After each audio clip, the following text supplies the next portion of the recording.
وزیر اعظم شہباز شریف کی زیر صدارت وفاقی کابینہ کے اجلاس میں اہم فیصلے مارکہ حق آپریشن بنیان مرصوص کی اعلیٰ حکمت عملی اور دلیرانہ قیادت کی بنیاد پر ملک کی سلامتی کو یقینی بنانے اور دشمن کو شکست فاش دینے پر جنرل سید عاصم منیر کو فیلڈ مارشل کے عہدے پر ترقی دینے کی منظوری۔ وزیر اعظم نے صدر مملکت آصف علی زرداری سے ملاقات کر کے انہیں اس فیصلے کے حوالے سے اعتماد میں لیا۔ وفاقی کابینہ نے کہا کہ آرمی چیف کی بے مثال قیادت کی بدولت پاکستان کو مارکہ حق میں تاریخی کامیابی حاصل ہوئی۔ مزید جانیے اس رپورٹ میں۔ وزیر اعظم شہباز شریف کی زیر صدارت وفاقی کابینہ کے اجلاس میں اہم فیصلے۔ آرمی چیف کو فیلڈ مارشل کے عہدے پر ترقی دینے کی منظوری۔ Air chief marshal Zaheer Ahmed Babar Sidhu کی مدت ملازمت پوری ہونے پر ان کی خدمات کو جاری رکھنے کا بھی متفقہ فیصلہ۔ یہ اعزاز پوری قوم، افواج پاکستان، خاص کر سول اور ملٹری شہداء اور غازیوں کے نام وقف کرتا ہوں۔ Field marshal Asim Munir. وزیر اعظم نے پوری پاکستانی قوم کو مارکہ حق کے دوران آپریشن بنیان مرصوص کی شاندار کامیابی اور دشمن کے عزائم کو خاک میں ملانے پر مبارکباد دی۔ کابینہ اجلاس میں گفتگو کے دوران کہا گیا کہ حال ہی میں پاکستان تاریخ کے کٹھن مرحلے سے گزرا۔ 6 اور 7 مئی کی رات بھارت نے پاکستان پر بلا اشتعال اور بلا جواز جنگ مسلط کی۔ پاکستان کی سول آبادی میں معصوم شہریوں بشمول خواتین اور بچوں کو نشانہ بنایا گیا۔ دشمن کی جانب سے پاکستان کی خود مختاری اور سرحدی سالمیت کو پامال کرنے کی مذموم کوشش کی گئی۔ وفاقی کابینہ نے کہا کہ جنرل سید عاصم منیر نے مثالی جرات اور عزم کے ساتھ پاک فوج کی قیادت کی اور مسلح افواج کی جنگی حکمت عملی اور کاوشوں کو بھرپور طریقے سے ہم آہنگ کیا۔ جنرل سید عاصم منیر کی بے مثال قیادت کی بدولت پاکستان کو مارکہ حق میں تاریخی کامیابی حاصل ہوئی۔ فیلڈ مارشل عاصم منیر کا کہنا ہے کہ اعزاز ملنے پر اللہ تعالیٰ کا شکر گزار ہوں۔ یہ اعزاز پوری قوم، افواج پاکستان، خاص کر سول اور ملٹری شہداء اور غازیوں کے نام وقف کرتا ہوں۔ صدر پاکستان، وزیر اعظم اور کابینہ کے اعتماد کا شکر گزار ہوں۔ یہ اعزاز قوم کی امانت ہے جس کو نبھانے کے لیے لاکھوں عاصم بھی قربان۔ یہ انفرادی نہیں بلکہ افواج پاکستان اور پوری قوم کے لیے اعزاز ہے۔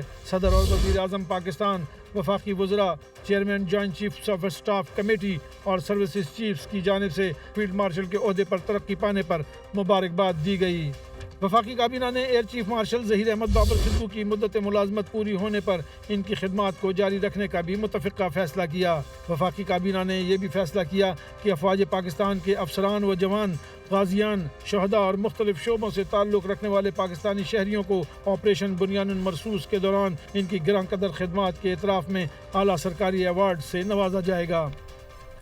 فیلڈ مارشل سید عاصم منیر کی پیشہ ورانہ خدمات کا اعتراف وفاقی حکومت اور عوام کے اعتماد کا مظہر۔ حکومت نے یہ ترقی مارکہ حق آپریشن بنیان مرصوص کی حکمت عملی اور قومی سلامتی کو یقینی بنانے اور دشمن کو شکست فاش دینے پر دی ہے۔ فیلڈ مارشل آرمی میں اعلیٰ ترین رینک ہے جو اس جنرل کو دیا جاتا ہے جس نے ملک کے لیے غیر معمولی خدمات سر انجام دی ہوں۔ فیلڈ مارشل کو 5 اسٹار جنرل بھی کہا جاتا ہے۔ فیلڈ مارشل کا عہدہ ایک اعلیٰ ترین اعزاز ہے جس کی کوئی اضافی مراعات نہیں ہوتی۔ فیلڈ مارشل سید عاصم منیر سے قبل یہ اعزاز صرف فیلڈ مارشل ایوب خان کو حاصل ہے۔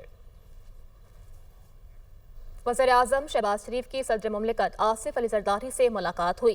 وزیر اعظم کی جانب سے صدر مملکت کو جنرل سید عاصم منیر کو فیلڈ مارشل کے عہدے پر ترقی دینے کے فیصلے سے متعلق اعتماد میں لیا گیا۔ جنرل سید عاصم منیر کی قیادت میں مسلح افواج کی جانب سے مادر وطن کا کامیابی سے دفاع کیا گیا۔ بھارتی جارحیت کا منہ توڑ جواب دینے، کامیاب دفاع وطن اور بہترین جنگی حکمت عملی پر جنرل سید عاصم منیر کی فیلڈ مارشل کے عہدے پر ترقی کے مستحق ہیں۔ ملاقات میں بھارتی حملوں کے جواب میں پاکستان کی مؤثر جوابی کارروائی پر مسلح افواج کی قیادت اور افواج پاکستان کو خوب سراہا گیا۔ ملاقات میں وفاقی وزیر قانون سینیٹر اعظم نذیر تارڑ اور دیگر بھی شامل تھے۔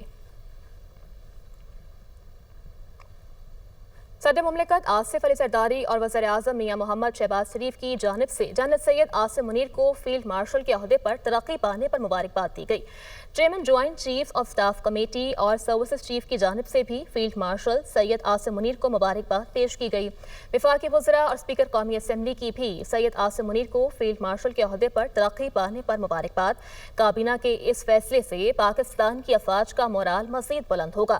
جنرل سید عاصم منیر حقیقی معنوں میں فیلڈ مارشل کے عہدے کے مستحق ہیں۔ سردار ایاز صادق کا مارکہ حق کے شہداء اور غازیوں کو اعلیٰ سول ایوارڈ دینے کا بھی خیر مقدم۔ فیلڈ مارشل عاصم منیر نے ملک و قوم کے لیے قابل قدر خدمات سر انجام دیں۔ مریم نواز کا فیلڈ مارشل عاصم منیر کے لیے نیک تمناؤں کا اظہار۔ اسپیکر پنجاب اسمبلی ملک احمد کی بھی فیلڈ مارشل کے عہدے پر ترقی پر سید عاصم منیر کو مبارکباد۔ کہا کہ پاکستانی قوم field marshal general Syed Asim Munir کی قیادت میں مزید فتوحات کی منتظر ہے۔ گورنر پنجاب سردار سلیم حیدر کی بھی سید عاصم منیر کو فیلڈ مارشل بننے پر مبارکباد۔ جنرل عاصم منیر کا فیلڈ مارشل بننا مسلح افواج کا اعزاز ہے۔ سابق چیئرمین سینٹ صادق سنجرانی کی بھی جنرل عاصم منیر کو فیلڈ مارشل بننے پر مبارکباد۔ وزیر اعلیٰ بلوچستان کی چیف آف آرمی سٹاف کو فیلڈ مارشل کے اعزاز سے نوازے جانے پر مبارکباد۔ گورنر سندھ کامران خان ٹسوری نے chief of army staff general Syed Asim Munir کو فیلڈ مارشل بننے پر مبارکباد پیش کی ہے۔ کہتے ہیں کہ دشمن کو شکست فاش دینے پر سپہ سالار جنرل سید عاصم منیر اس عہدے کے اصل حقدار ہیں۔ آپریشن بنیان مرصوص میں ان کی اعلیٰ حکمت عملی اور قیادت ان کی غیر معمولی عسکری صلاحیتوں کا منہ بولتا ثبوت ہے۔ دریائے سندھ پر کینالز اور کارپوریٹ فارمنگ کے خلاف قوم پرست جماعت کا مورو قومی شاہراہ پر احتجاج کیا گیا۔ پولیس کی جانب سے مظاہرین کو منتشر کرنے کے لیے ہوائی فائرنگ، 4 افراد زخمی ہو گئے۔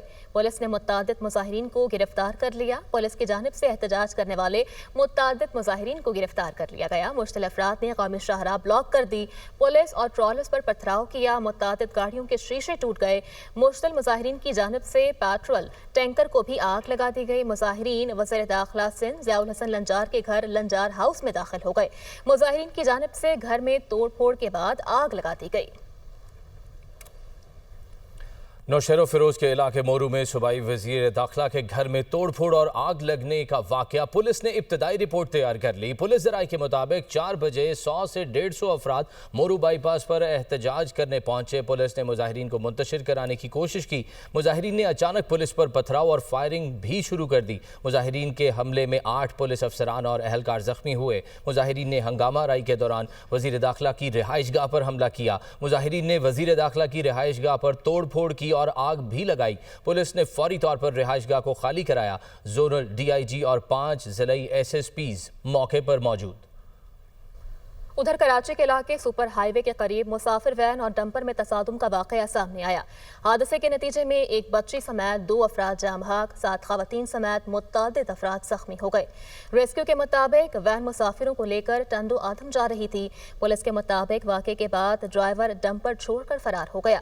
پولیس کی جانب سے ڈمپر کو تحویل میں لے لیا گیا۔ ڈرائیور کی گرفتاری کے لیے کوششیں جاری ہیں۔ سپریم کورٹ نے نور مقدم قتل کیس کا فیصلہ سنا دیا ہے۔ عدالت عظمیٰ نے ظاہر جعفر کی سزائے موت برقرار رکھی ہے۔ زیادتی کی دفعہ میں سزائے موت کو عمر قید میں تبدیل کر دی، جبکہ اغوا کی دفعات میں سزا 1 سال کر دی گئی ہے۔ عدالت نے ظاہر جعفر کے مالی جان محمد اور چوکیدار افتخار کو ریلیف دے دیا ہے۔ نور مقدم کیس ملزم ظاہر جعفر کی پھانسی کی سزا برقرار۔ زیادتی کیس میں سزا عمر قید میں تبدیل، مالی اور چوکیدار کو رعایت مل گئی۔ سپریم کورٹ کے جسٹس ہاشم کاکڑ کی سربراہی میں 3 رکنی بینچ نے فریقین کے دلائل مکمل ہونے کے بعد فیصلہ سنایا۔ عدالت نے قتل کی دفعات پر ظاہر جعفر کی سزائے موت برقرار رکھی، جبکہ زیادتی کی دفعات میں سزائے موت کو عمر قید میں تبدیل کر دیا۔ اغوا کے مقدمے میں 10 سال سزا کم کر کے 1 سال کر دی اور معاوضہ ادائیگی کا حکم برقرار رکھا۔ عدالت نے ظاہر جعفر کے مالی جان محمد اور چوکیدار افتخار کی سزاؤں میں بھی کمی کرتے ہوئے کہا کہ دونوں جتنی سزا کاٹ چکے کافی ہے۔ پاکستان اور بھارت کے ڈی جی ایم اوز کے درمیان حالیہ رابطے میں بڑی پیش رفت ہوئی ہے۔ سیکیورٹی ذرائع کے مطابق دونوں ممالک کا افواج کو مرحلہ وار معمول کی پوزیشنز پر لے جانے پر اتفاق ہوا ہے۔ کشیدگی میں کمی یقینی بنانے کے لیے دونوں ملک افواج کو زمانہ امن کی پوزیشن پر لے کر جائیں گے۔ افواج کی نارمل پوزیشن پر واپسی کئی مراحل میں ہوگی۔ Director general I S P R lieutenant general Ahmed Sharif Chaudhry نے کہا ہے کہ پاکستان کے لیے سب سے اہم اس کی طاقت ہے۔ ہم اللہ کے بعد سب سے زیادہ اپنے آپ پر انحصار کرتے ہیں۔ پاکستان اور چین دونوں کی پہلی ترجیح لوگوں کی فلاح و بہبود ہے۔